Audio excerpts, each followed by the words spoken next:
TVK chief Vijay ప్రభుత్వ ఏర్పాటుకు permission కోరుతూ గవర్నర్ను కలిసిన సంగతి తెలిసిందే. అయితే 112 మంది ఎమ్మెల్యేల జాబితాను మాత్రమే అందించారు. దీంతో గవర్నర్ రాజేందర్ ఆర్లేకర్ ప్రభుత్వ ఏర్పాటుపై మెలికిపెట్టారు. ప్రభుత్వ ఏర్పాటుకు 118 మంది ఎమ్మెల్యే సపోర్ట్ కావాలి. అయితే విజయ్గా మరో 6 మంది ఎమ్మెల్యేలు కావాలి. మరి దీంతో ప్రభుత్వ ఏర్పాటుకు స్పష్టమైన మెజారిటీని నిరూపించుకోవాలని గవర్నర్ గారు ఆదేశించారు. అంతవరకు కూడా కేర్ టేకర్ సీఎంగా స్టాలినే ఉంటారు అని చెప్తున్నారు. మరోవైపు తమిళనాడు రాజకీయాలపైన అమిత్ షా స్పెషల్ ఫోకస్ పెట్టినట్లు తెలుస్తుంది. ఈ క్రమంలోనే ఏఐఏడిఎంకే టీవీకే మధ్య పొత్తు కుదిర్చేందుకు ప్రయత్నాలు చేస్తున్నట్లుగా తెలుస్తుంది. మరి కానీ బీజేపీ తమిళనాడులో ఒక్క స్థానంలో మాత్రమే గెలిచింది. ఏఐఏడిఎంకే 47 మంది ఎమ్మెల్యేలు ఉన్నారు.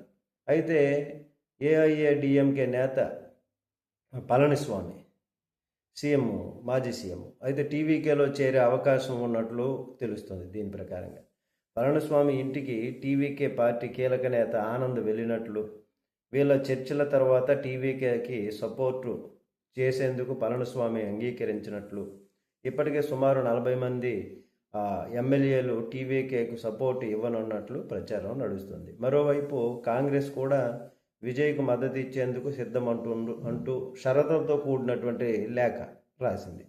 ఇక నుంచి ప్రతి ఎన్నికల్లో టీవీకేతో కలిసి పోటీ చేస్తామని, బీజేపీ లాంటి మతవాద శక్తుల పార్టీలతో కలవనంత వరకు కూడా టీవీకేతో కలిసి ఉంటామని, పని చేస్తామని కాంగ్రెస్ చెప్పడం జరుగుతుంది. ఏది ఎలా జరుగుతుందో చూడాలి. నమస్తే.